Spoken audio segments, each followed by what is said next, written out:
እንደምን ዋላችሁ ተማሪዎች የባለፈው ጊዜያችን የተማርናቸውን እንደምታስታውሱ ተስፋ እናደርጋለን በስፋት የተነጋገርናቸው the elements of weather and climate የሚሉትን ፓርቶች መነጋገር ጀምረን ነበር በባለፉት ክላሶቻችን ቴምፕሬቸር እና ሬንፎልን ጨርሰናል እስቲ ከአሁኑ ወይንም የዛሬውን ርዕስ ከመጀመራችን በፊት የባለፈው ከተማርናቸው ትምህርቶች ምን ያህል እንደምታስታውሱ እስቲ በጥያቄ ልጀምር what are the elements of weather and climate እርግጠኛ ነኝ መዘርዘር እንደጀመራችሁ ዋና ኤሌመንቶቹ የዌዘር እና የክላይሜት ቴምፕሬቸር precipitation wind ብለን በደንብ በዝርዝር ተነጋግረን ጨርሰናቸው ነበር ዛሬ ደግሞ ኤር ፕሬሸር ከሚለው ርዕስ እንጀምራለን ኤር ፕሬሸር ምንድነው ኤር ፕሬሸር ባለፈው እንደተነጋገርነው መግቢያው ላይ ኤሌመንቱን ስንነጋገር አየር ክብደት አለው ያን ክብደት ደግሞ በምድር ላይ ሲጭነው አትሞስፌሪክ ኤር ፕሬሸር ብለን እንጠራዋለን because ክብደት ያለው ነገር በአንድ ነገር ላይ ዌይቱን ኤግዘርት ሲያደርግ ፕሬሸር ይፈጥራል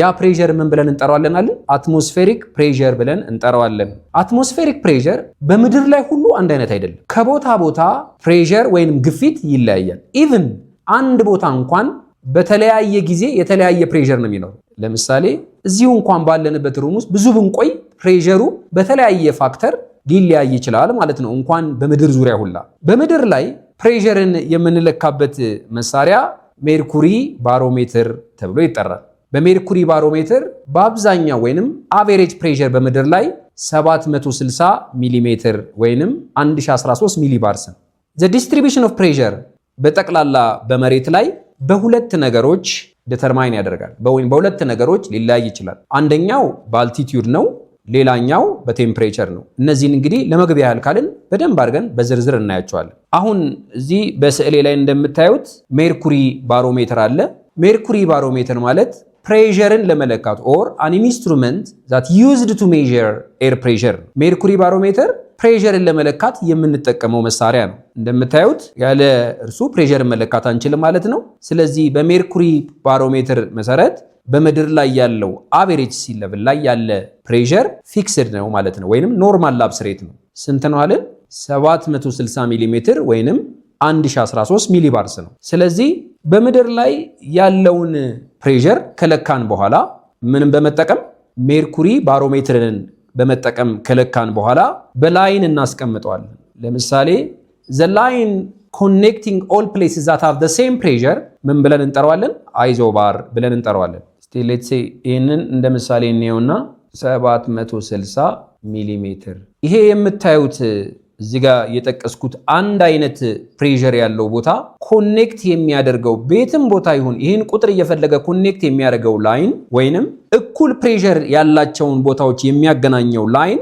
ምን ብለን እንጠራዋለን አይዞባር ብለን እንጠራዋለን አይዞባር the line that connecting the place that have the same pressure እንደዚሁ ቴምፕሬቸርን ሬንፎልም እኩል ያላቸውን በካርታ ላይ የሚያገናኙልን መስመሮች የሚጀምሩት አይዞ በሚል ቃል አይዞ የሚል ቃል ትርጉሙ ኢኳሊ ወይንም ኢኳል የሚለውን ያሳየናል ስለዚህ በዚህ መሰረት አይዞባርስ እኩል ፕሬሸር ያላቸውን ቦታዎች በካርታ ላይ የምናገናኝበት መስመር ምን ብለን እንጠራዋለን አይዞባር ብለን እንጠራዋለን አይዞተርም ካልን ደግሞ the line that connected equal temperature ሊሆን ይችላል ማለት ነው አይዞ ሃይት ካልን ሬንፎል እንደዛው ሊሆን ይችላል ስለዚህ ዛሬ የምንነጋገረው ስለ ፕሬሸር ስለሆነ አይዞባር የሚለው ቃል ላይኑን ነው የሚያሳየን ማለት ነው ምን የሚያሳየን the line that connected the same pressure በመድር ላይ እንግዲህ እንደምታዩት በስዕሌ ላይ ስርጭቶች አሉ የምን ስርጭት the distribution of pressure throughout the world በዋና አራት ክፍል እንከፍለዋለን እስቲ እንጀምር የመጀመሪያው ፓርት 0 ዲግሪ ላይ ያለው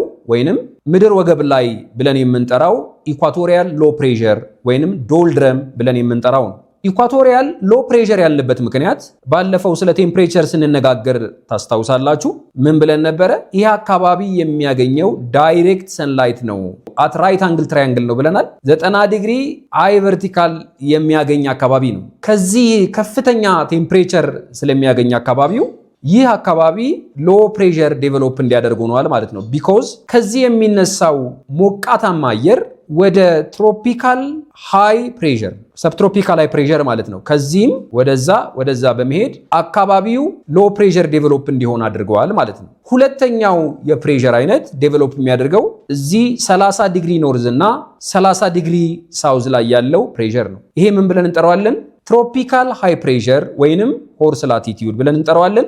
በታችኛው በኩልም እዚህ እንደምታዩት ሰብትሮፒካል ሃይ ፕሬሸር ወይንም ሆርስ ላቲቲዩድ ብለን እንጠራዋለን። አስተውሉ በደንብ 0 ዲግሪ ላይ ያለው የፕሬሸር አይነት ኢኳቶሪያል ፕሬሸር ወይንም ዶልድረም ነው የምንለው። ሎ ፕሬሸር ነው። ይሄ አካባቢ ሎ ፕሬሸር እንዲሆን ያደረገው አካባቢው ሰንላይቱ የሚቀበለው ዳይሬክት ነው፣ 90 ዲግሪ ነው። ከዚህ የተነሳ ከከፍተኛ ሙቀቱ የተነሳ በአካባቢው ላይ ያለው ሙቀት ዋርም ሲሆን ራይዝ አፕ ያደርጋል ማለት ነው። ወዴትና ወዴት? ወደ 30 ዲግሪ ኖርዝ እና ወደ 30 ዲግሪ የበሰሌ ላይ እንደምታዩት ወደዛ ይሄዳል። ስለዚህ ፕሬሸሩ ሎ ነው የሚሆነው ማለት ነው። በተቃራኒ ደግሞ በሁለቱ በኖርዝ እና በሳውዘርን ሄሚስፌር የሚገኙት 30 ዲግሪ ኖርዝ ላይ እና 30 ዲግሪ ሳውዝ ከፍተኛ ፕሬሸር ወይንም ሰብትሮፒካል ሃይ ፕሬሸር የሚለው ቦታ ላይ ይጥለናል። ይህ አካባቢ በሌላኛ ስሙ ሆርስ ላቲቲዩድ ተብሎ ይጠራል። የተለያየ ያልኩት 30 ዲግሪ ኖርዝ እና 30 ዲግሪ ሳውዝ ከፍተኛ ፕሬሸር ዴቨሎፕ ያደርጋል። ይሄ ፕሬሸር ምን ተብሎ ይጠራል?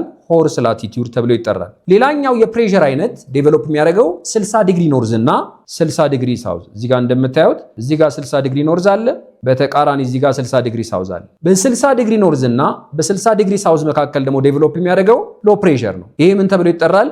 ሰፖላር ሎ ፕሬሸር። በታችም እንደምታዩት ሰፖላር ሎ ፕሬሸር ብለን እንጠራዋለን። የመጨረሻውና አራተኛው የፕሬሸር አይነት 90 ዲግሪ ኖርዝ እና 90 ዲግሪ ሳውዝ ላይ ያሉት ሃይ ፕሬሸር ወይንም ኖርዝ ፖል እና ሳውዝ ፖል ላይ ያሉት ከፍተኛ ቅዝቃዜ ሙቀትም አነስተኛ የሆነበት አካባቢ ነው። ይሄ ፐርማነንት ሃይ ፕሬሸር ሴንተር ነው የሚባለው። ፐርማነንት ሃይ ፕሬሸር ሴንተር የትና የት ያለው? በሰሜን ዋልታና በደቡብ ዋልታ እዚህ ጋር እንደምታዩት በሁለቱ ጋር ያለው ፓርት ሃይ ፕሬሸር ነው የሚገኘው ማለት ነው። ስለዚህ አሁን ደግሞ አንድ ባንድ እናያቸዋለን።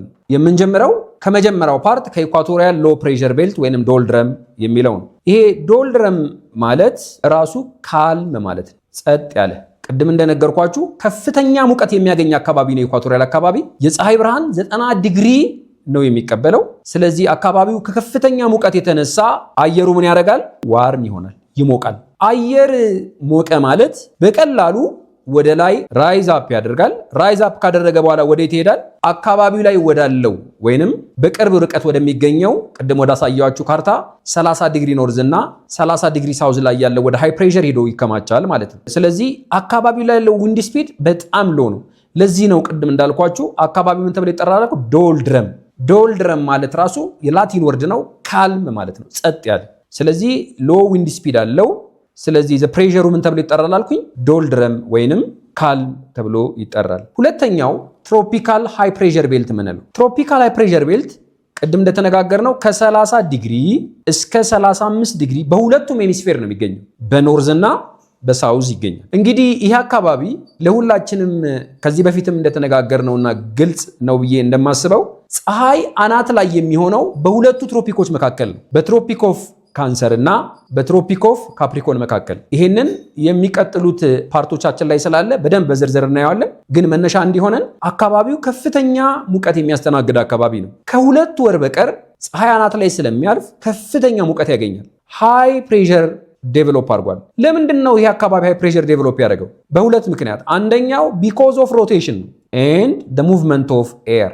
ሮቴሽን ያልንበት ምክንያት ሮቴሽን ማለት the movement of the earth ነው ኦን ኢት አክሲስ። በራሷ ዛቢያ መሬት ስትሽከረከር የምትሽከረከረው በ23/2 ሰሜንና በ23/2 ደቡብ አጋርላ ነው። ስለዚህ አንደኛው የዚህ ሃይ ፕሬሸር ዴቨሎፕ ማድረጊያ ዋናው ምክንያት ሮቴሽን ነው ወይንም መሬት በራሷ ዛቢያ መሽከርከር ነው። ሁለተኛው ግን ሙቭመንት ኦፍ ኤር። ቅድም እንዳልኳችሁ ዶልድረም ወይንም ኢኳቶሪያል ሎ ፕሬሸር ያልነው አየሩ ከሞቀ ወዴት ይሄዳል?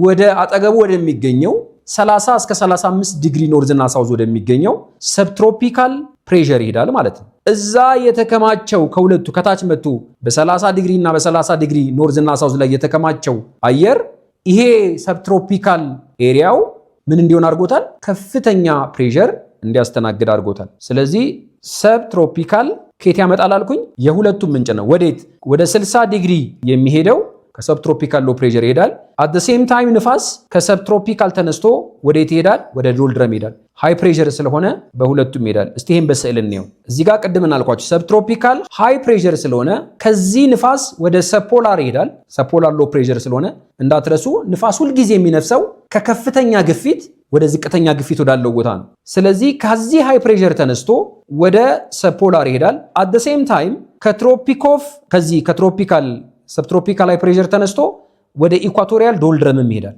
ለሁለቱም የመነሻ ቦታ ነው። ከዚህ ተነስቶ ወደዚህኛው ቦታ ይሄዳል አንድ፣ ከዚህ ተነስቶ ሌላ ደግሞ ወደዚህ ይሄዳል። ስለዚህ ሰብትሮፒካል ሃይ ፕሬሸር ምንጭ ነው ማለት ነው፣ ወደ ሰብፖላርም ወደ ኢኳቶሪያል ሎ ፕሬሸር ለመምጣት ማለት ነው። ወደዚህ ልመልሳችሁ። አሁን ሶስተኛው ፓርት ሰብፖላር ሎ ፕሬሸር ቤልት የሚለው ነው። ሰብፖላር ሎ ፕሬሸር ቤልት የምንለው ከ60 ዲግሪ እስከ 65 ዲግሪ ኖርዝ እና ሳውዝ ላይ የሚገኝ ነው። ቅድም እንደነገርኳችሁ ከሱ ደግሞ ጀርባ ያለው ሃይ ፕሬሸር ቤልት ያለው 90 ዲግሪው ጎረቤቱ ስለሆነ ከዛ የተነሳ ይሄ ሎ ፕሬሸር እንዲፈጥር አድርጎታል። ሎ ፕሬሸር እንዲፈጥር ያደረገው ኢንቴንስ ሃይ ፕሬሸር አለ ከየትም ይመጣ ከኖርዝ ፖል እና ከሳውዝ ፖል። ይዩት፣ ይሄኛው ዋና ወይንም ፐርማነንት ሃይ ፕሬሸር ሴንተር ነው።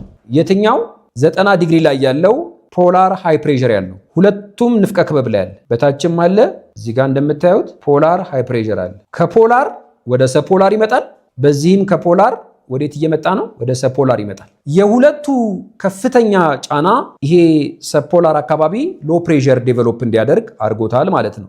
የመጨረሻውና ሁልጊዜ ቋሚ ወይንም ፐርማነንት ሃይ ፕሬሸር ሴንተር የሚባለው ፖላር ኤሪያ ነው። ለምንድን ነው ፖላር ኤሪያ ሃይ ፕሬሸር ሴንተር የተባለው? እርግጠኛ ነኝ እንዳገኛችሁት። ፖላር ኤሪያ የሚቀበለው ንፋስ ቨርቲካል ምንድነው ስላንቲንግ ሆኖ በጣም ረጅም ሬስ ነው የሚያስተናግደው። ስለዚህ ባለፈው እንደተነጋገርነው ከኢኩዌተር ተነስተን ወደ ኖርዝ ፖል እና ሳውስ ፖል በሄድን ቁጥር ቴምፕሬቸር ምን ያደርጋል እያልን መጣን?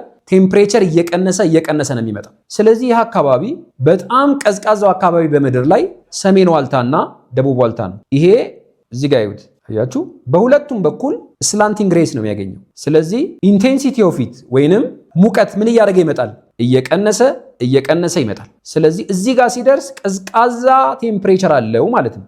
ቀዝቃዛው ቴምፕሬቸር በሰሜንና በደቡብ ዋልታ ላይ ይህ አካባቢ ከፍተኛውን ፕሬሸር እንዲያስተናግድ ምክንያት ሆኗል። ስለዚህ ይህ አካባቢ ሎኬትድ ኒር ኖርዝ ኤንድ ሳውስ ፖል ነው የሚገኘው። አንዱ መነሻ እሱ ነው። እንደገና አካባቢው ፐርማነንት ሴንተር ነው። ለምን? ለሃየር ፕሬሸር። አሁን ደግሞ ወደሚቀጥለው እንሄዳለን። ዊንድ ምንድን ነው አለን? ዊንድ ተንቀሳቃሽ አየር ወይንም ሆሪዞንታል ሙቭመንት ኦፍ ኤር። ይሄ ዊንድ ሁለት ነገር አለው። ፍጥነት አለው፣ አት ዘ ሴም ታይም ዳይሬክሽን አለው። ፍጥነቱና ዳይሬክሽኑን በአንድ አይነት መሳሪያ መለካት አንችልም። እዚህ ጋር እንደምታዩት ዊንድ ቬን አለ። ዊንድ ቬን ማለት አን ኢንስትሩመንት ዩዝድ ቱ ሜዥር ዊንድ ዳይሬክሽኑን ነው። ቬኑ የሚነግረን ዳይሬክሽኑን ነው የሚያሳየን። የንፋስ አቅጣጫን በምንለካበት መሳሪያ ፍጥነቱን መለካት አንችልም። ምክንያቱም ንፋስ ሁለት ነገር አንድ ላይ የያዘ ስለሆነ ንፋስ ፍጥነትም አለው፣ አት ዘ ሴም ታይም ዳይሬክሽን አለው። ስለዚህ ዳይሬክሽኑን የምንለካበት መሳሪያ ዊንድ ቬን ይባላል። ይችኛዋ ዊንድ ቬን ነች። ስፒዱን የምንለካበት መሳሪያ ደግሞ እዚህ እንደምታዩት አኒሞሜትር ይባላል። አኒሞሜትር አን ኢንስትሩመንት ዩዝድ ቱ ሜዥር ዊንድ ስፒድ ነው። ዊንድ ቬን ደግሞ አን ኢንስትሩመንት ዩዝድ ቱ ሜዥር ዊንድ ዳይሬክሽን ነው። ዊንድ ዳይሬክሽን በተለያዩ ነገሮች አፌክት ይሆናል። ዋና ዊንድ ዳይሬክሽንን አፌክት ከሚያደርጉት ነገሮች ሶስት ነገሮች አሉ። እዚህ ጋር እንደምታዩት ፕሬሸር ግራዲያንት አለ፣ እዚህ አንደኛው ነው። ፍሪክሽናል ፎርስ አለን፣ ሁለተኛው ነው። ኮሪዮሊስ ፎርስ አለ፣ ሶስተኛ። እነዚህን አንድ በአንድ እናያቸዋለን። ምንድን ነው ፕሬሸር ግራዲያንት? ፕሬሸር ግራዲያንት እዚህ በሰሌ ላይ እንደምታዩት ቅድም ስለ አይዞባር ነግሬያቸዋለሁ አይደል? ምንድን ነው አይዞባርስ ተማሪዎች? እርግጠኛ ነኝ እንዳስታወሳችሁት። አይዞባር ማለት ላይን ነው። በካርታ ላይ ተመሳሳይ ያላቸውን አየር ግፊቶች የሚያገናኝልን ወይንም ተመሳሳይ አየር ግፊት ያላቸውን ቦታዎች የሚያገናኝልን መስመር አይዞባር ነው። ይሄ እዚህ ጋር እንደምታዩት አይዞባሮች አሉኝ። ይሄ የምታዩት ላይን በሙሉ ተመሳሳይ ፕሬሸር ያላቸው ቦታዎችን ያገናኘ መስመር ነው። ስለዚህ ፕሬሸር ግራዲያንት ምንድን ነው? ፕሬሸር ግራዲያንት ማለት ዘ ስፔስ ቢትዊን ዘ ቱ ኮንሲኪቲቭ አይዞባር ነው። ምን ማለቴ ነው? በተከታታይ ወይንም በተከታታይ መስመር ላይ ያሉ አይዞባሮች በመካከላቸው ያለው ቦታ ምን ብለን እንጠራዋለን? ፕሬሸር ግራዲያንት ብለን እንጠራዋለን። ፕሬሸር ግራዲያንትን አፌክት የሚያደርገው በመካከላቸው ያለው ርቀት ነው። ለምሳሌ እዚህ ጋር እንደምታዩት በሁለቱ አይዞባር መካከል ያለው ፕሬሸር ግራዲያንት በጣም ጠባብ ነው። እዚህ ጋር ደግሞ የምታዩት በአይዞባሮቹ መካከል ያለው ቦታ በጣም ሰፊ ነው። በአይዞባሮቹ መካከል ወይንም በአይዞባሮቹ ርቀት ያለው ልዩነት የዊንድን ዳይሬክሽን እና ስፒድን አፌክት ያደርግልናል። ለምሳሌ አይዞባሩ በጣም ጠበበ ማለት ዊንድ ስፒዱ ሃይ ነው ማለት ነው። ሃይ ዊንድ ስፒድ አለው ማለት ነው። ሃይ ዊንድ ስፒድን የሚያመለክተን ምንድን ነው? the distance between the two consecutive isobar put close together ከሆነ that indicated that high wind speed ወይንም ሃይ ቬሎሲቲ ኦፍ ዊንድ አለ ብሎ ያሳየናል ማለት ነው። በመካከላቸው አይዞባሮች ያለው ርቀት ሰፊ ከሆነ ይሄ የሚያሳየን የንፋሱ ፍጥነት አነስተኛ ነው ማለት ነው። ስለዚህ ፕሬሸር ግራዲየንት ወደ ኖቶች ለመልሳችሁና ምን ይላል? the difference in distance between isobars ነው ፕሬሸር ግራዲየንት ማለት ራሱ። ስለዚህ የፕሬሸር ግራዲየንት መጥበብና መስፋት የዊንድ ስፒድ እና ዳይሬክሽንን አፌክት ያደርገዋል ማለት ነው። ሌላኛው ፍሪክሽን። ለምሳሌ የተለያዩ ንፋሶች ስላይድ ፓስት ኢች አዘር ሲያደርጉ ወይንም አንዳቸው በአንዳቸው በኩል ሲያልፉ ይጋጫሉ። ፍሪክሽን በሚፈጥሩበት ጊዜ ዊንድ ስፒዱን ያፈጥነዋል። ፍሪክሽን ካለ ሃይ ዊንድ ስፒድ አለን ማለት ነው። ስለዚህ እንደምታዩት ሁል ጊዜ የተለያዩ ንፋሶች አጠገብ ላጠገብ በሚተላለፉበት ጊዜ የተለያየ ጉልበት ስላላቸው እርስ በርስ ይጋጫሉ። በዚህ ጊዜ ፍሪክሽን በሚፈጠርበት ጊዜ የዊንዱ ፍጥነት ወይንም ስፒዱ ይጨምራል ማለት ነው። ስለዚህ ዊንድ ስፒድ እና ዳይሬክሽን አፌክት የሚያደርግልን እያየን ነው። ሌላኛው ኮሪዮሊስ ፎርስ ነው። ኮሪዮሊስ ፎርስ ማለት the force which affects the direction of the movement of wind። ምን እያልኩ ነው ያለሁት? ኃይል ወይንም ጉልበት ሆኖ ምንን አፌክት የሚያደርገው?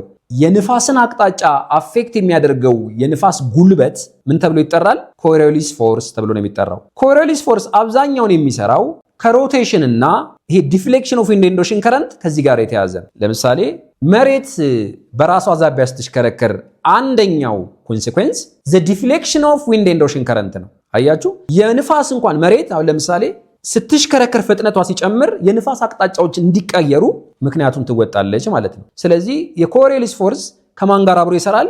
ከሮቴሽን እና ከዲፍሌክሽንስ ኦፍ ዊንድ ኤንድ ኦሽን ከረንት ጋር ይሰራል አብሮ ማለት ነው። ስለዚህ ሶስት ነገሮች አየን፣ ዳይሬክሽን እና ስፒድን አፌክት የሚያደርጉ። አንደኛው ፕሬሸር ግራዲየንት ነው። ፕሬሸር ግራዲየንት ማለት ይሄው በሰሌ ላይ እንዳሳየዋችሁ ስፔስ ነው ብያችኋለሁ። የምን ስፔስ?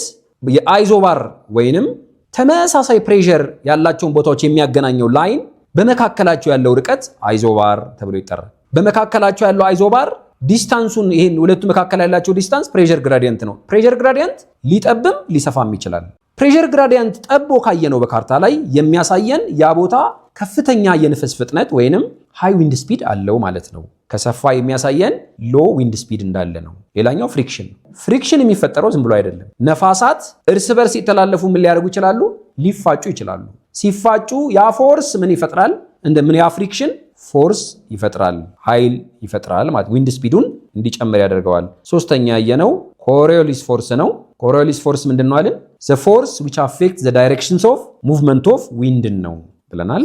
አሁን ደግሞ ወደ ቀጣይ ክፍል እናልፋለን። እንግዲህ ቀድማ በመግቢያ ላይ እንደነገርኳችሁ ነፋስ ማለት ተንቀሳቃሽ አየር ነው ብያችኋለሁ። የተለያዩ የንፋስ አይነቶች አሉ፣ ግን እነዚህን በሶስት ዋና ዋና ክላሶች እንከፍላቸዋለን። ፕላኔተሪ ዊንድ ወይንም ፕራይመሪ ዊንድ የምንለው ይሄ፣ ሁለተኛው ሞንሱን የምንለው ወይንም ሰከንደሪ ይሄ፣ ሶስተኛው ሎካል ዊንድ የምንለው ወይንም ተርሸሪ ነው። እዚህን አንድ ባንድ እናያቸው። ፕላኔተሪ ዊንድ ወይንም ይሄ ፕሪቬሊንግ ዊንድ የምንላቸው ለየት የሚያደርጋቸው አህጉር ያቋርጣሉ፣ በጣም ፐርማነንት ናቸው፣ ወቅትን ጠብቀው ነው የሚነፍሱት።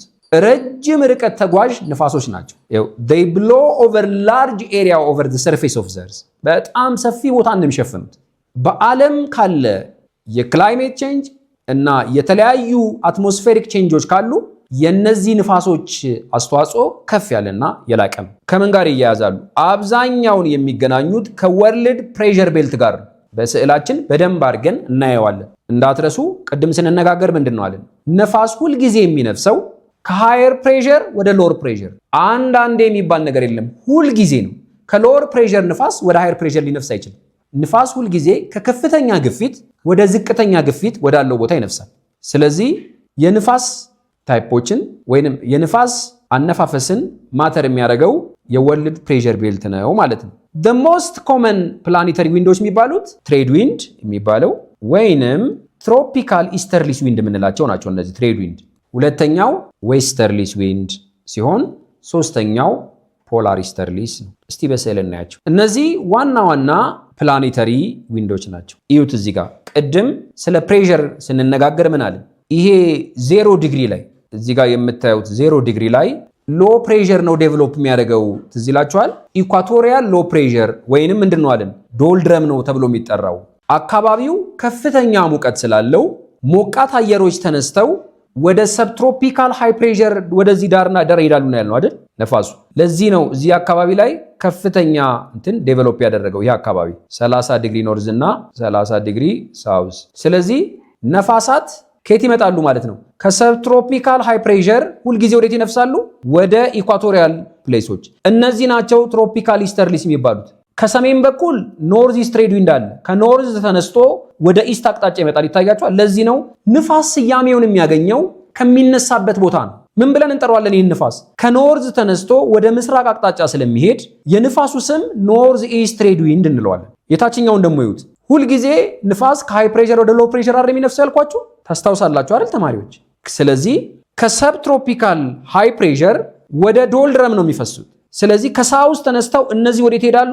ወደ ሳውዝ ኢስት አቅጣጫ ይሄዳሉ። ለዚህ ነው የመጀመሪያውን ንፋስ ምን አልነው? የፕላኔታሪ ዊንድን ትሬድ ዊንድስ ወይንም ምን አልናቸው? ትሬድ ዊንዶችን ትሮፒካል ኢስተርሊስ። ወዴት አቅጣጫ ነው የሚነፍሱ? ከኖርዝ እና ከሳውዝ ወዴት ይነፍሳሉ? ወደ ኢስት ዳይሬክሽን። ስለዚህ በሰሜን በኩል ማን አለን ማለት ነው? ኖርዝ ኢስት ትሬድ ዊንድ አለን። በሰሜን በኩል ደግሞ ሳውዝ ኢስት ትሬድ ዊንድ አለን። ይታያችኋል። እዚህ ጋር ኖርዝ ኢስት ትሬድ ዊንድ አለን። እዚህ ጋር ከታች ደግሞ ሳውዝ ኢስት ትሬድ ዊንድ አለን። አጠቃላይ ስማቸው ምን ብለን እንጠራዋለን? ትሮፒካል ኢስተርሊስ። እንዳትረሱት። ምን አልኩኝ? ትሮፒካል ኢስተርሊስ። ለምን ኢስተርሊስ አልናቸው? ከሁለቱም ሰብትሮፒካል ሃይ ፕሬሸር ቤልት ንፋሱ ወደ ምስራቅ አቅጣጫ ነው የሚሄደው። ንፋስ ስያሜውን የሚያገኘው ከየት ነው? ከመነሻው ከኖርዝ የሚነሳው ስሙ ምን ሆነ? እዚህ ጋር እንዳትረሷት እቺ ኖርዝ ኢስት ትሬድ ዊንድ ሆነ። ከታች የሚነሳው ደግሞ ሳውዝ ኢስት ትሬድ ዊንድ ሆነ። ከሳውዝም ወደ ኢስት አቅጣጫ ይሄዳል፣ ከኖርዝም ወደ ኢስት አቅጣጫ ይሄዳል ማለት ነው። ስለዚህ የመጀመሪያው ትሬድ ዊንድስ ወይንም ትሮፒካል ኢስተርሊስ ይባላሉ። ዋና ዋና ትሮፒካል ኢስተርሊስ ምን ተብለው ይጠራሉ? ኖርዝ ኢስት ትሬድ ዊንድ እና ሳውዝ ኢስት ትሬድ ዊንድ። እነዚህ የሚገናኙት ሁል ጊዜ የት ነው? አይቲሲዜድ ላይ ይገናኛሉ ሁለቱ። ቢኮዝ አይቲሲዜድ ማለት ራሱ ኢንተር ትሮፒካል ኮንቨርጀንስ ዞን ማለት ነው። ይሄ the word convergence ምንድን ነው የሚያሳየን? ኮንቨርጀንስ ማለት ራሱ ሚት ማለት ነው፣ መገናኘት። ማንና ማን ነው የሚገናኙት? አሁን የጠቀስኩላችሁ እነዚህ ሁለቱ ንፋሶች ይገናኙ። የት ላይ? አይቲሲዜድ ላይ። ይኸው እዚህ ጋር እንደምታዩት ያከበብኩባት ቦታ አይቲሲዜድ ላይ ሁለቱ ይገናኛሉ ማለት ነው። ማንና ማን? ኖርዝ ኢስት ትሬድ ዊንድ እና ሳውዝ ኢስት ትሬድ ዊንድ። ሁለተኛውን እንየው። ዌስተርሊስ። ዌስተርሊስ ዊንድ የምንላቸው ሌላኛው የፕላኔታሪ ዊንድ አይነቶች ናቸው። ዌስተርሊስ የሚነሱት አሁንም ከሃይ ፕሬሸር ነው። ምክንያቱም ከዚህኛው ሃይ ፕሬሸር በኋላ እዚህ ጋር ዴቨሎፕ ያደረገው ሌላ ሎ ፕሬሸር ምን ተብሎ ይጠራል? ሎ ፕሬሸር ሰብፖላር ሎ ፕሬሸር። ቅድም ስለ ፕሬሸር ሳስተምር በደንብ ነግሬያችኋለሁ። ሰብፖላር ሎ ፕሬሸር። ስለዚህ ንፋስ ደግሞ ሁልጊዜ የሚነፍሰው ከሃየር ፕሬሸር ወደ ሎር ፕሬሸር ነው። ስለዚህ ከሰብትሮፒካል ወዴት ይሄዳሉ ማለት ነው? ወደ ሁለቱ አቅጣጫ ይሄዳሉ። ከዚህ ሰብትሮፒካል ወደዚህ፣ በዚህ በኩልም ከዚህ ሰብትሮፒካል ከታች በኩል ከሰብትሮፒካል ወዴት ይሄዳሉ? ወደ ሎ ፕሬሸር ይሄዳሉ ማለት ነው። ምን ተብለው ይጠራሉ? እነዚህ ዌስተርሊስ ተብለው ይጠራሉ። ዌስተርሊስ ተብለው የሚጠሩት ከየት? ከሰብትሮፒካል ወዴት አቅጣጫ? ወደ ዌስት ዳይሬክሽን ነው የሚሄዱት። ይሄው በዚህም ከሰብትሮፒካል ወዴት አቅጣጫ? ወደ ዌስት ዳይሬክሽን ይሄዳሉ። ስለዚህ ዌስተርሊስ ተብለው ይጠራሉ። የመጨረሻውና ሶስተኛው ፖላር ኢስተርሊስ ነው። ፖላር ኢስተርሊስን አያችኋቸው እዚህ ጋር ከፖላር ተነስተው ወደ ምስራቅ አቅጣጫ ይሄዳሉ ማለት ነው። ለምንድን ነው ከፖላር የተነሱበት? ፖላር ሌላኛው ፐርማነንት ሴንተር ኦፍ ሃይ ፕሬሸር ነው። ከፍተኛ ግፊት ያለው ፖላር አካባቢ ነው። ከፖላር ተነስተው ወደ ምስራቅ ይሄዳሉ ፖላር ኢስተርሊሶች። በዚህ በኩልም ፖላር ጠብቀው ወዴት ይወርዳሉ ማለት ነው? ከፖላር ወደ ሌላኛው ምስራቅ ወደ ኢስተርሊስ ይሄዳሉ ማለት ነው። ሁለተኛው የንፋስ አይነቶች ሞንሱን ዊንድ ተብሎ ይጠራል። ሞንሱን ዊንድ ዘያር ሲዝናል ዊንድ ናቸው። ሲዝናል ናቸው ያለው ለምንድን ነው?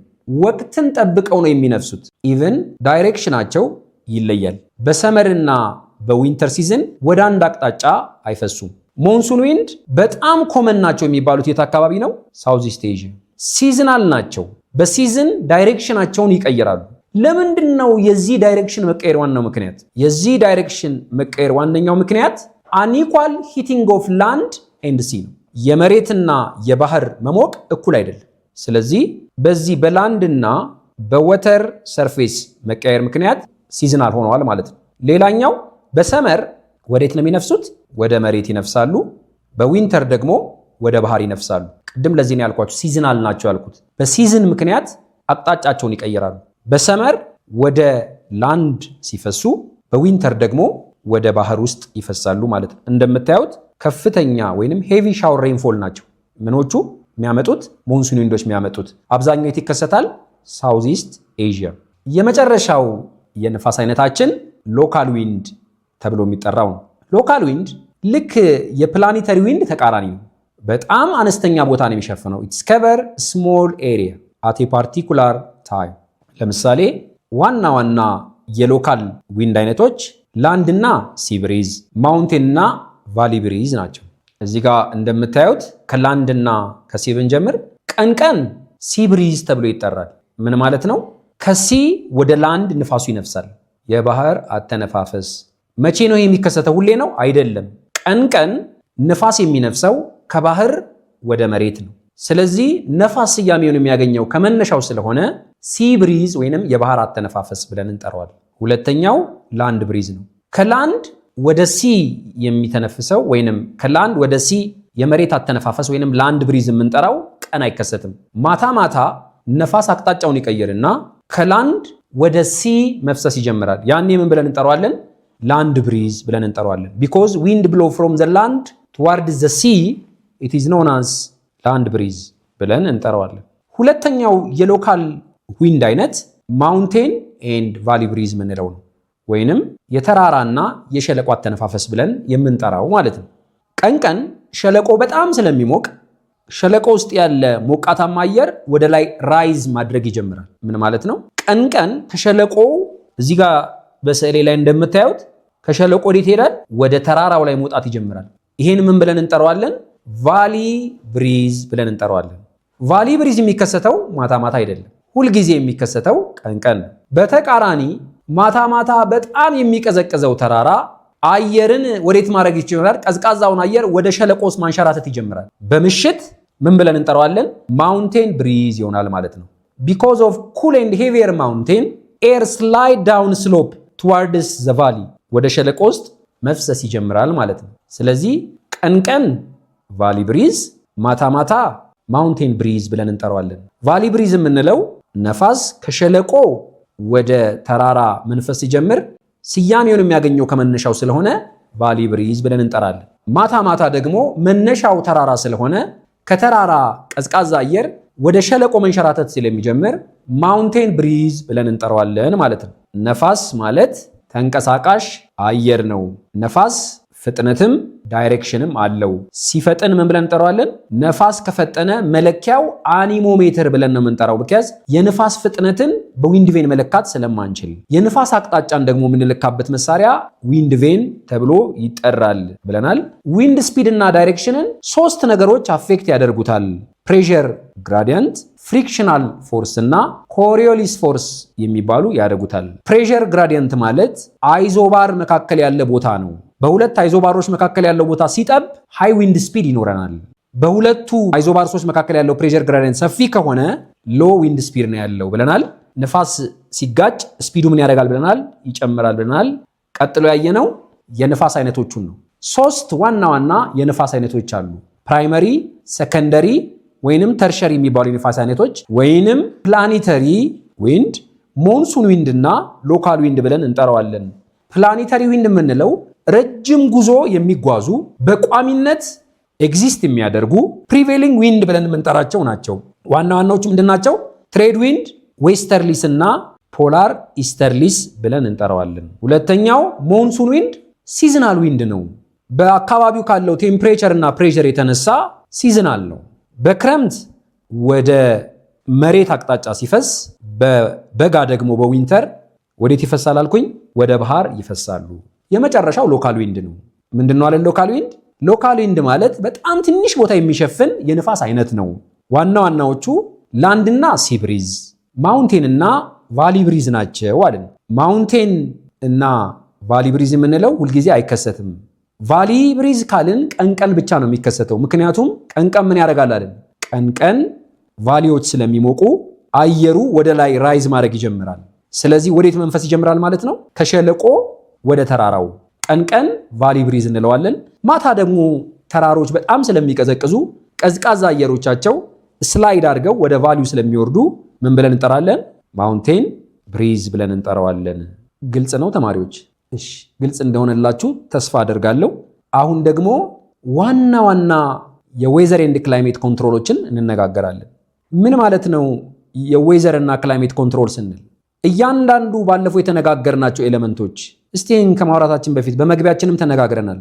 ዋና ዋና ኤሌመንቶችን ዌዘር እና ክላይሜት ኤሌመንቶችን የሚያስታውሳለ? ሁላችሁም እንዳስታወሳችሁት ተስፋ አደርጋለሁ። ቴምፕሬቸር፣ ፕሪሲፒቴሽን፣ ዊንድ፣ ኤር ፕሬሸር፣ ክላውድ ያልናቸው በሙሉ የሚቆጣጠሯቸው ፋክተሮች አሏቸው። እነሱን ነው ምን ብለን የምንጠራቸው? ኮንትሮልስ ኦፍ ዌዘር ኤንድ ክላይሜት ብለን የምንጠራው እነሱን።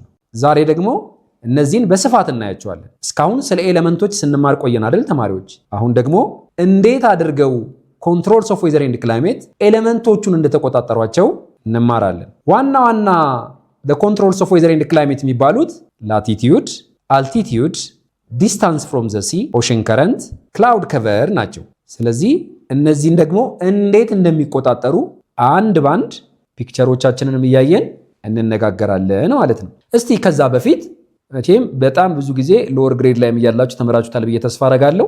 ምንድን ነው ላቲቲዩድ? እስከዛ እርስ በርሳችሁ ተወያዩበት። ላቲቲዩድ ማለት አን ኢማጂነሪ ላይን ነው which is drawn from east to west ወይንም ዌስት ቱ ኢስት የሚሄድ አግድም የተሰመረ መስመር ነው። ምን ብለን የምንጠራው? ላቲቲዩድ ብለን የምንጠራው። የላቲቲዩድ መነሻ 0 ዲግሪ ነው የሚባለው። 0 ዲግሪ ላቲቲዩድ መነሻው ምን ብለን እንጠራዋለን? በአማርኛ የምድር ወገብ ወይንም ኢኩዌተር ብለን የምንጠራው ነው መነሻቸው። ከኢኩዌተር እስከ ኖርዝ ፖል እና ሳውስ ፖል ድረስ 90 የላቲቲዩድ መስመሮች አሉ።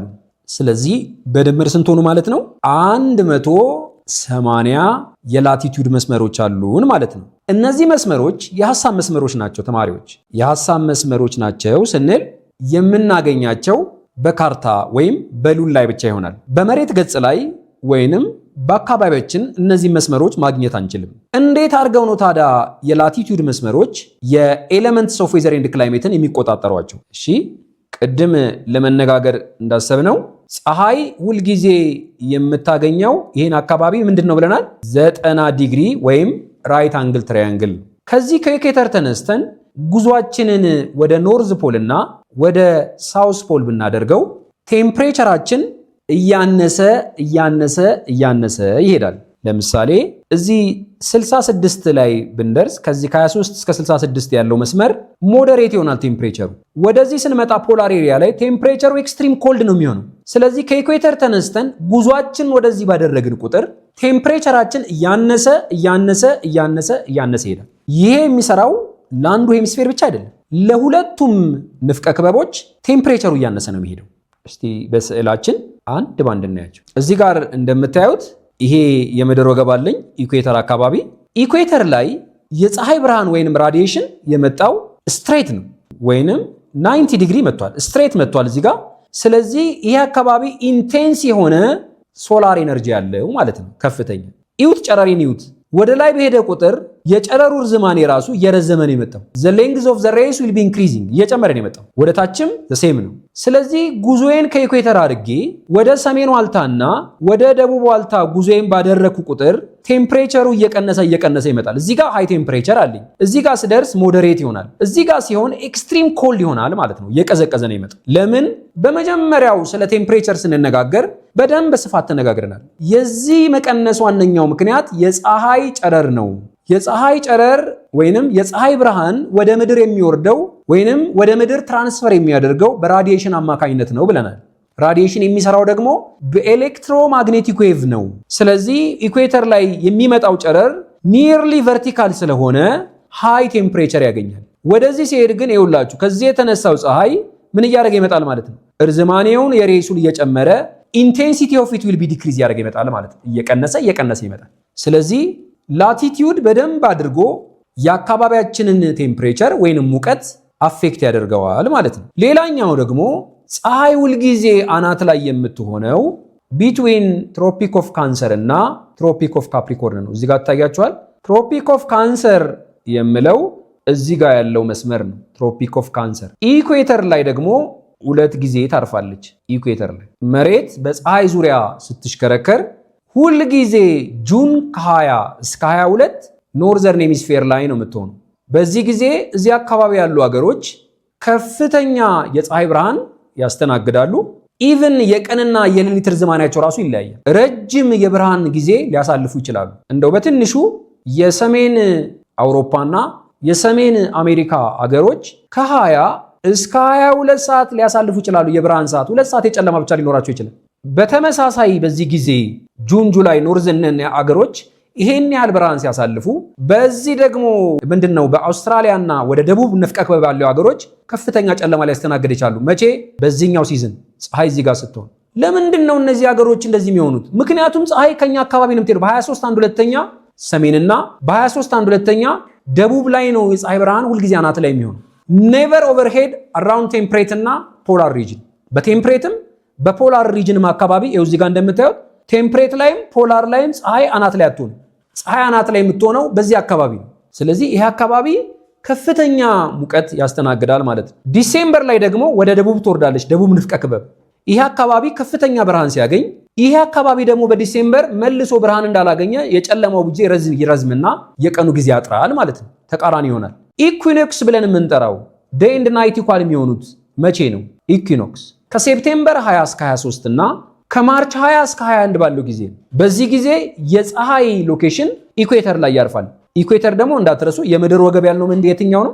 የምድር ወገብ ያልነው 0 ዲግሪ ላቲቲዩድ ነው። መሬትን ለሁለት እኩል የሚከፍለው ምንና ምን ብሎ? ሳውዝ እና ኖርዝ ብሎ የሚከፍለው መሬትን ይሄ መስመር ላይ ሲያልፍ በዚህ ጊዜ ይሄ ፔሪየድ ምን ተብሎ ይጠራል? ሴፕቴምበር እና ማርች ላይ ኢኩዊኖክስ ተብሎ ይጠራል። እነዚህ ደግሞ ሶሊስታይስ ተብሎ ይጠራሉ። ዊንተር ሶሊስታይስ እና ሰመር ሶሊስታይስ። ይሄ ምን ይባላል? ኦተመናል ኢኩዊኖክስ እና ቬማል ኢኩዊኖክስ ተብሎ ይጠራሉ። የማርቹ ቬማል ኢኩዊኖክስ፣ የሴፕቴምበሩ ኦቶመናል ኢኩዊኖክስ ተብሎ ይጠራል ማለት ነው። ይሄ ኢንተርምስ ኦፍ ላቲቲዩድ ነው። ስለዚህ ይሄ አካባቢ ምንድነው አለን? ሰን ላቲቲዩድ አካባቢ፣ ይሄ ኢኩዌተር አካባቢ፣ ኢኩዌተር የምንለው ከፍተኛ የፀሐይ ብርሃን የሚያገኘው አካባቢ ራይት አንግል ነው የሚያገኘው የፀሐይ ብርሃኑን። አንድ ስላንቲንግ ሲሆን ቅድም እንዳሳየዋችሁ ይሄ ስላንት እያደረገ ሲመጣ ሂት ስትሬንግዙ ይቀንሳል። ከየት ስንሄድ? ከኢኩዌተር ወደ ሰሜን ዋልታና ከኢኩዌተር ወደ ደቡብ ዋልታ በመጣን ቁጥር፣ ከዚህ ኢኩዌተር ማለት ነው ወደ ታችና ወደ ላይ በሄድን ቁጥር ኢንቴንሲቲው እየቀነሰ ይመጣል ማለት ነው። ጭራሽ ፖል ላይ ስንደርስ ቴምፕሬቸሩ ኤክስትሪም ምን ይሆናል ማለት ነው? ሎ ይሆናል። ፖል የምንለው ኖርዝ ፖል እና ሳውዝ ፖል ማለት ነው። ሁለተኛውን እንየው። አልቲቲዩድ ማለት አንድ ቦታ ከባህር ጠለል ያለው ከፍታ ማለት ነው። አልቲቲዩድ። እሺ፣ ከፍታ ሲጨምር ቴምፕሬቸር ይቀንሳል፣ ፕሬሸር ይቀንሳል። ምን ማለት ነው? ቴምፕሬቸር እና ፕሬሸር ኢንቨርስ ሪሌሽንሺፕ ነው ያላቸው፣ ተቃራኒ ነው። ከማን ጋር ያላቸው ዝምድና? ከአልቲቲዩድ ጋር ያላቸው ዝምድና። ኤር ቴምፕሬቸር ዲክሪዝ ያደርጋል ማለት ነው። ምን ሲሆን? ከፍታ እየጨመረ ሲመጣ ቴምፕሬቸር እየቀነሰ ይመጣል። ኖርማል ላፕስ ሬት አለን። ምን ማለት ነው ኖርማል ላፕስ ሬት? 1000 ሜትር ወደ ላይ እየሄድኩ መጣ። ይሄ ተራራ 2000 ሜትር ቢሆን 1000 ሜትር ስጨምር ቴምፕሬቸሬ በ6.4 ዲግሪ ሴልሺየስ ይቀንሳል።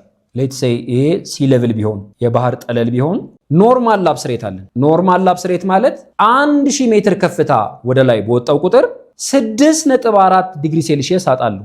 ይሄ ኖርማል ላፕስ ሬት ነው። ምን ብለን እንጠራዋለን? ይሄ ኖርማል ላፕስ ሬት አቬሬጅ ሬት ነው ማለት ነው። ሌላ 1000 ስደግም ዛት ሚንስ እዚህ 2000 ሜትር ላይ 12.8 ዲግሪ ሴልሺየስ አጣለው ማለት ነው። ኖርማል ነው ላፕስ ሬቱ፣ አቬሬጅ ነው። በተመሳሳይ ሂደት ነው የምንሄደው። ድጋሚ 1000 ሳጣ ወይንም አሁንም ሌላ 3000 ተራራ ቢኖር አሁንም የማጣው ሌላ 1000 ሳጣ 6.4 አጣለው ማለት ነው። ስለዚህ 6.4ን እዚህ ጋር ስትደምሩት 12 አለኝ እዚህ ጋር 19.2 ቴምፕሬቸር አጣለው ማለት ነው። በዚህ ኖርማል ላፕስ ሬት መሰረት ኖርማል ነው ላፕስ ሬቱ። ኖርማል ነው ስንል ሁል ጊዜ 1000 ሜትር ወደ ላይ በወጣን ቁጥር በ6.4 ዲግሪ ሴልሺየስ እያጣ ነው እንሄዳለን። 2000 ላይ እዚህ ጋር ስደርስ ይሄ 6.4ን በ2 ሳባዛው 12.8 አጣለው። 3 ሲል 6.4 ሲባዛ በ3 ሲሆን 19.2 ዲግሪ ሴልሺየስ እያጣው ሄዳለው ማለት ነው። ለዚህ ነው ኢትዮጵያ ላይ በጣም ጥሩ ምሳሌ የሚሆነ ነው። ለምሳሌ ካርቱምና አዲስ አበባ በዓለም ካርታ ላይ 9 ዲግሪ ኖርዝ 9 ዲግሪ ኖርዝ ነው ያሉት። ስለዚህ they are expected to have or to experience similar type of climate አንድ አይነት ክላይሜት እንዲኖራቸው ይጠበቅ ነበር። which city is warmer? አዲስ አበባ ኦር ካርቱም? ካርቱም በጣም ሞቃት ነች። አዲስ አበባን እንድትቀዘቅዝ ያደረጋት ምንድነው? አዲስ አበባ ከካርቱም ስትነጻጸር ከፍታ ቦታ ላይ ስላለች ይኸው እዚህ እንዳየነው 1000 ሜትር ላይ በወጣን ቁጥር 6.4 ዲግሪ ሴልሺየስ እያጣን ከመጣን በዚህ መሰረት አዲስ አበባ ምን እያደረገች ትመጣለች? አዲስ አበባ በጣም ከካርቱም የተሻለ ከፍታ ላይ ስላለች እየቀዘቀዘች ትመጣለች። ምን ያህል እንኳን ቢገኙ አገሮቹ ተመሳሳይ ላቲቱድ ላይ የተገኙ ቢሆንም እንኳን ባላቸው ከፍታ ምክንያት የተለያየ ቴምፕሬቸር እንዲኖራቸው ምክንያት ሆኗል ማለት ነው። ስለዚህ ሁለተኛው ፋክተራችን የተለያየ የአየር ንብረት እንዲኖረን ያደረገው ምንድነው አልኩኝ? ከፍታ ወይንም አልቲቲዩድ ነው። ስለዚህ ከፍታ በጨመረ ቁጥር የቴምፕሬቸር እና የፕሬሸር መጠን እየቀነሰ ይመጣል ማለት ነው። አንድ ምሳሌ እንስራ እስኪ። እዚህ ጋር ካልኩሌሽን አለን አይደል? if the altitude of the given mountain አንድ ተራራ ተሰጥቶናል። ይሄ የተሰጠን ተራራ 4070 ሜትር ነው አለን above sea level። let's say እዚህ ጋር አንድ ተራራ እንሳልና let's assume that the high peak of this mountain is 4070 ሜትር ነው ብለን እንውሰድ። ሌላ ጊቭን አለን። ቴምፕሬቸሩ ሲ ሌቭል ላይ ተሰጥቶናል። ይሄ ሲ ሌቭል ላይ ያለው ቴምፕሬቸር 20 ዲግሪ ሴልሺየስ ነው ተብለናል። ኖርማል ላብስሬት አለን ቅድም እንዳትረሱ። ኖርማል ላብስሬታችን ስንት ነው ተብሏል? ኖርማል ላብስሬታችን 1000 ሜትር ወደ ላይ በወጣን ቁጥር ቴምፕሬቸሩ በ6.4 ዲግሪ ሴልሺየስ ይቀንሳል። ይሄ ኖርማል ላብስሬታችን። ስለዚህ what would be the amount of temperature on the top of the mountain? ተራራው ጫፍ ላይ ስንገኝ ቴምፕሬቸራችን ስንት ይሆናል? ሌትስ ሴ ይሄ ሲ ሌቭል ነው። ሲ ሌቭል ማለት እንግዲህ የባህር ጠለሉ መነሻ ላይ ቴምፕሬቸሩ 20 ነበረ። እዚህ ተራራው ጫፍ ላይ ሲገኝ ቴምፕሬቸሬ ስንት ይሆናል ነው ጥያቄ ይሄ ነው። ስለዚህ ምን አልን ቅድም? በ6 ነጥብ ሌትስ ሴ እዚህ ጋር በ6.4 ዲግሪ ሴልሺየስ 1000 ሜትር ስንወጣ የቀነሰው ይሄ ነው። when you go up 1000 meter above sea level the amount of temperature would be fall by 6 degree or 6.4 degree Celsius። ይሄ it's a normal, it's an average lapse rate። ስለዚህ 4070 ተራራ ላይ ያለው 4070 how much? So in order to find the answer we need to multiply crisscross 6.4 times the given elevation 4070 over 1000 which give us 26 degree 0.48 ይሄ ሰጠኝ 26.048 ዲግሪ ሴልሺየስ ሰጠኝ። ስለዚህ ሲ ሌቭል ላይ ስንት ነበርኩኝ? ሲ ሌቭል ላይ 20 ነበርኩኝ። ስለዚህ ይሄን ካልኩሌት ሳደርገው የሰጠኝ ቁጥር 26.048 ዲግሪ ሴልሺየስ ከሆነ እዚህ ጋር የነበረኝን ሲ ሌቭል ላይ እቀንሰዋለሁ። ስንት ማለት ነው? 20ን እቀንሳለሁ ማለት ነው። ስንት ሰጠኝ? 20ን ስቀንስ የሰጠኝ -6 ነው የሰጠኝ። 20 ነበርኩኝ 26 ቴምፕሬቸር አጣው ወደ ላይ -6 ማለት ምን እያልኩ ነው ያለው? what is the implication of this numerical value? እያንዳንዱ ቦታ ከዜሮ በታች የሆነ በሙሉ እዚህ ጋር ስንት ነው ብያለሁ? -6.05 ነው። ከዚህ እስከዚህ ያለው ቦታ በሙሉ which is covered by snow እያልን ያለን በምን ይለብሳል? በበረዶ ይለብሳል። ምክንያቱም እያንዳንዱ ቴምፕሬቸር ከዜሮ በታች ከሆነ በበረዶ መልበሱ አይቀሬ ነው። ስለዚህ any area below 0 degree Celsius ምን ሆነ ማለት ነው? which is covered by snow ማለት ነው። ሶስተኛው controls of weather and climate distance from the sea ይሆናል። ወይንም ከባህር ያለን ርቀት። ከባህር ያለን ርቀትን ማተር የሚያደርገው ለምሳሌ ሁለት ነገሮች ባህር አጠገብ አሉ። አንደኛው ይሄ ደረቁ መሬት ነው። ሁለተኛው ባህሩ። ደረቁ መሬት ቶሎ ብሎ የፀሐይ ብርሃን ይህንን እንዳለ የሚያገኘውን የፀሐይ ብርሃን ይወስዳል፣ አብዞርብ ያደርጋል። at the same time ሪሊዝ የሚያደርገው ኪክሊ ነው። በፍጥነት ይለቀዋል፣ ይወስደዋል፣ ይለቀዋል። ወደ ሲ ወተር ደግሞ ስንመጣ ይሄ የባህር ውሃ ቶሎ የፀሐይ ብርሃን አይወስድም። ለምን? ውሃ በባህሪው ሪፍሌክት ያደርጋል። የፀሐይ ብርሃኑን ሪራዲየት ነው የሚያደርገው፣ መልሶ ይመልሰዋል። ስለዚህ በቀላሉ አይሞቅም። የያዘውን ደግሞ የሙቀት መጠን በቀላሉ አይለቅም። በቀላሉም ውሃ አብዞርብ አያደርግም ፀሐይ፣ በቀላሉም የያዘውን አይለቅም። ስለዚህ ምንድነው? land heat is more quickly than water but it lose its heat quicker than water ይለቀዋል ማለት። ከዚህ የተነሳ ኮስታል ሪጅኖች አካባቢ ኩለር ናቸው ከኢንላንድ ሪጅን የተሻለ። ኮስታል አካባቢዎች አብዛኛው በውሃ የተሸፈኑ ስለሆነ ውሃ በቀላል ስለማይሞቁም ኮስታል ኤሪያዎች ወይንም ጠረፍ ላይ ያሉ አካባቢዎች ኮስታል አካባቢዎች ኩለር ናቸው። ከማን ሲነጻጸር? መሃል ላይ ካለው ወይንም ኢንላንድ ከሚኖረው ሰው በተቃራኒ ቀዝቃዛ ናቸው። ሌላኛው ክላውድ ከቨር ነው። እንግዲህ ስለ ክላውድ ከቨር ስንነጋገር ከፍተኛ ኩለር ኢፌክት አለው። ለምንድን ነው የደመና ሽፋን ቴምፕሬቸርን እንዴት አድርጎ መቆጣጠር ይችላል? ሌትስ ሴ እዚህ ጋር የፀሐይ ብርሃን እዚህ ጋር ቢኖርና የፀሐይ ብርሃኑ እንዳይገባ የሚጋርድ ከፍተኛ እዚህ ጋር እንደምታዩት የደመና ክምችት አለ። የደመናው ክምችት ብሎክ ያደርጋል ሶላር ራዲዬሽን that coming from the sun ብሎክ ያደርገዋል። ስለዚህ surface of the earth because of the presence of cloud it has cold temperature። ለምን? እዚህ የምታዩት የደመናው ሽፋን ከፀሐይ የሚመጣውን ብርሃን እንዳይገባ ከልክሏል። ስለዚህ ያ ሶላር ራዲዬሽን መሬት እንዳይደርስ ያደረገው የደመና ሽፋን መሬት በአግባቡ ፀሐይ እንዳታገኝ ስላደረጋት ኩሊንግ ኢፌክት አለው። እዚህ ጋር እንደምታዩት cloud reduce the amount of solar energy reaching on the surface of the earth። ለምን? ክላውዱ ወይ ሪራዲየት አድርጎታል ወይ አብዞርብ አድርጎታል ሶላር ኤነርጂ ከየትም የሚመጣውን ከፀሐይ ብርሃን የሚመጣውን። ስለዚህ አንድ ኢፌክት አለው ማለት ነው። ሁለተኛ when the presence of the cloud exists at noon ቀትር ላይ ከመጣስ ጠዋት አልነበረም በቂ የፀሐይ ብርሃን ወደ ይሄ ሰርፌስ ነው ብለን እናስብ። ሰርፌስ ኦፍ ዘ እርዝ ነው ብለን እናስብ።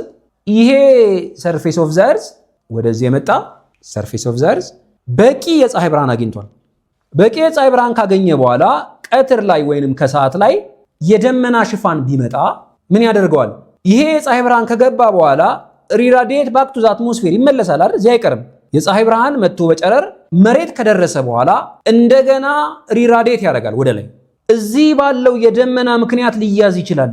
ስለዚህ በአካባቢያችን ወይም ሰርፌስ ላይ ያለው ሙቀት በከፍተኛ ደረጃ ይጨምራል ማለት ነው። ስለዚህ ደመናው የተገኘበት ወይንም the presence of cloud happen ያደረገበት ታይም ኩሊንግም ዋርሚንግም ኢፌክት ሊያመጣብን ይችላል ማለት ነው። በጠዋት ከመጣ የደመና ሽፋን የፀሐይ ብርሃን በበቂ ሁኔታ እንዳይገባ ስለሚያደርገን የታችኛውን የመሬት ሰርፌስ ክፍል ምን ሊያደርገው ይችላል? አቀዝቅዞት ይውላል ማለት ነው። ለምሳሌ እዚህ እንደምታዩት በጠዋት የደመና ሽፋን መጥቷል። ስለዚህ ይሄ የምታዩት የመሬት አካል የፀሐይ ብርሃን እንዳያገኝ ይሄ የጋረደው ክላውድ ከቨር ከልሎታል። ስለዚህ የፀሐይ ብርሃን ወይ ራዲየት ባክቶ አድርጓል ወይንም አብዞርብ አድርጎታል የፀሐይ ብርሃኑን። በዚህ ጊዜ ኩሊንግ ኢፌክት ይኖረዋል ማለት ነው። ኩሊንግ ኢፌክት ነው የሚኖረው። ይሄ ደመና የተከሰተው የፀሐይ ብርሃኑ ከገባ በኋላ ቢሆን ኖሮ ምን አይነት ኢፌክት ይኖረው ነበር? ዋርሚንግ ኢፌክት ይኖረው ነበረ። መጨረሻው ኮንትሮልስ ኦፍ ዌዘር ኤንድ ክላይሜት ኦሽን ከረንት ነው። ኦሽን ከረንት የምንለው ሆሪዞንታል ሙቭመንት ኦፍ ኦሽን ኢኳተር። በምንድነው ኮዝ የሚያደርገው ይሄ እንቅስቃሴ? አንድም በንፋስ አማካኝነት ነው የሚጓዘው። ሁለተኛም ቼንጂንግ ኦፍ ቴምፕሬቸር ኦር ዲፈረንት ኢንቴንሲቲ ኦፍ ቴምፕሬቸር በአካባቢዎቹ። ኢፌክቱ ግን ይለያያል። እንደምታውቁት ሁለት ዋና ዋና የኦሽን ከረንቶች አይነቶች አሉ። አንደኛው ኮልድ ኦሽን ከረንት ሲሆን ሁለተኛው ሆት ኦሽን ከረንት ነው ኦር ዋርም የምንለው ማለት ነው። ዋርም ኦሽን ከረንት። ኮልድ ኦሽን ከረንት ካልን ለአካባቢው ቀዝቃዛ ቴምፕሬቸር ያመጣል፣ ግን ኖ ሞይስቸር ኦር ሊትል ሞይስቸር ነው የሚኖረው። እርጥበት ላይኖረው ይችላል ወይንም በጣም አነስተኛ እርጥበት ሊኖረው ይችላል። የትኛው? ኮልድ ኦሽን ከረንት። እንደው ጥሩ ኮልድ ኦሽን ከረንት ኤግዛምፕል የሚሆኑን በአፍሪካ ያሉት ሁለት ኦሽን ከረንቶች ናቸው። አንደኛው የቤንጉዌላ ኦሽን ከረንት ነው። ሁለተኛው ካናሪ ኦሽን ከረንት ነው። ይሄ ሳውዝ ዌስት ፓርት ኦፍ አፍሪካን አፌክት ያደርጋል። ይሄኛው ኖርዝ ዌስተርን ፓርት ኦፍ አፍሪካን አፌክት ያደርጋል። ኮልድ ኦሽን ከረንት ምንድናቸው አልን? ኮልድ ኦሽን ከረንት በባህሪያቸው አካባቢን ያቀዘቅዛሉ፣ ግን እርጥበት ይዞ አይመጡ። እርጥበት የለው። ለዚህ ነው ኢፌክት ኦፍ ኦሽን ከረንት ኦን ቴምፕሬቸር ዲፔንድ አፖን ዌዘር ዘ ከረንት ኢዝ ኮልድ ኦር ዋርም። የሚያመጡት ኢፌክት በኦሽን ከረንቱ ታይፕ አይነት ነው ማተር የሚያደርገው ወይንም የሚወሰነው። ዋርም ከሆነ አካባቢያችንን ያሞቀዋል። ዋርም ኦሽን ከረንት ከሆነ አካባቢው ላይ ከፍተኛ ሙቀት ሆት ቴምፕሬቸር ያመጣል። አት ዘ ሴም ታይም ሄቪ ሬንፎል ለመምጣት ምክንያት ይሆናል። ለዚህ ጥሩ ምሳሌ የሚሆነን ሞዛምቢክ ኦሽን ከረንት ነው። ሞዛምቢክ የሐሩር ወይንም ከፍተኛ ሙቀት ያለበት አካባቢ ነው። ከሙቀቱ የተነሳም ትነቱ ስለሚጨምር ዝናቡም ከፍተኛ ነው ማለት ነው። ስለዚህ ዘ ወተር አት ዘ ኢኩዌተር ዋርም ነው፣ ለስ ዴንስ ነው። ከማን ይልቅ? ከፖላር ኤሪያ ይልቅ። ኦሽን ከረንት ሬዲዩስ ዘ ሰራውንዲንግ ቴምፕሬቸር፣ ቴምፕሬቸሩን ሊቀንሱትም ሊጨምሩትም ይችላሉ። ኮልድ ኦሽን ከረንት አካባቢን ያቀዘቅዛሉ። እዚህ ጋር እንደምታዩት ከትሮፒካል አካባቢ ያለ ትሮፒካል አካባቢ እስካሁን ብዙ እንደተነጋገርነው ከፍተኛ ቴምፕሬቸር አለ። አካባቢውን ስለሚያሞቁት ከፍተኛ የሆነ ትነትም ስላለ ከፍተኛ የዝናብ መጠን አለ። ስለዚህ ኤኒ ሲ ወይንም ኦሽን ከትሮፒካል አካባቢ የሚመጣ አካባቢው ሞቃት ስለሆነ ዋርም ኦሽን ከረንት ነው የሚሆኑት። ስለዚህ ትነት ስላላቸው ዋርም ኦሽን ከረንት አካባቢን በማሞቅ ትነት በመጨመር ምን ሊያመጡልን ይችላሉ? ዝናብ ሊያመጡልን ይችላሉ። ይህንን ትምህርታችንን ከመጨረሳችን በፊት አንዴ ኮንትሮልስ የምንላቸው ኤሌመንቶቻችን ናቸው ኮንትሮል የሚደረጉት ብለናል። የባለፈው ትምህርታችን ላይ በደንብ የተነጋገርናቸው ዋና ዋና የኤሌመንቶች አይነቶችን ተነጋግረናል። ቴምፕሬቸር ያልናቸውን፣ ፕሪሲፒቴሽን ያልነውን፣ ዊንድ፣ ክላውድ ከቨር፣ ኤር ፕሬሸር ያልናቸው እነዚህን ፋክተር ወይንም እነዚህን አፌክት የሚያደርጉት ኮንትሮልስ ተብለው ይጠራሉ።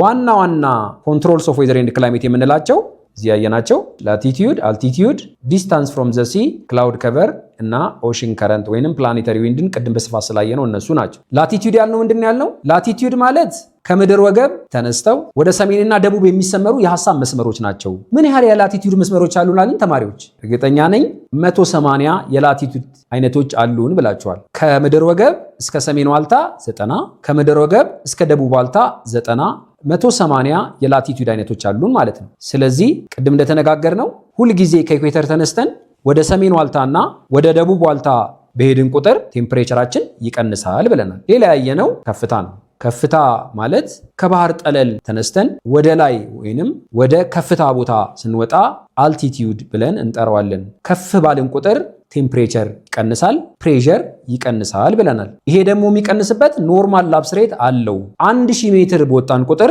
በስንት እናጣለን አለን? 6.4 ዲግሪ ሴልሺየስ እናጣለን። ስለዚህ 2000 ስንሄድ 12.8 ዲግሪ ሴልሺየስ እናጣለን ማለት ነው። ስለዚህ ቅድም ካልኩሌሽንም ስላየን የኢትዮጵያ ዋነኛው በኢትዮጵያ ውስጥ እንደኛ አገር ተጨባጭ ሁኔታ ዋነኛው ኮንትሮልስ ኦፍ ዌዘር ኤንድ ክላይሜታችን አልቲቲዩድ ነው። በመቀጠል ላቲቲዩድ ይሆናል ማለት ነው። ሶስተኛው ከባህር ያለን ርቀት ነው። ከባህር ያለን ርቀት እንደየ ርቀትና ቅርበታችን ይለያያል። ስፔሻሊ በጣም ባህር ቀርበው የሚኖሩ ኮስታል ኤሪያዎች በጣም ቀዝቃዛ ናቸው። ርቀው ከሚኖሩ ኢንላንድ ኮንቲኔንቶች በጣም ቀዝቃዛ ናቸው። ለምን?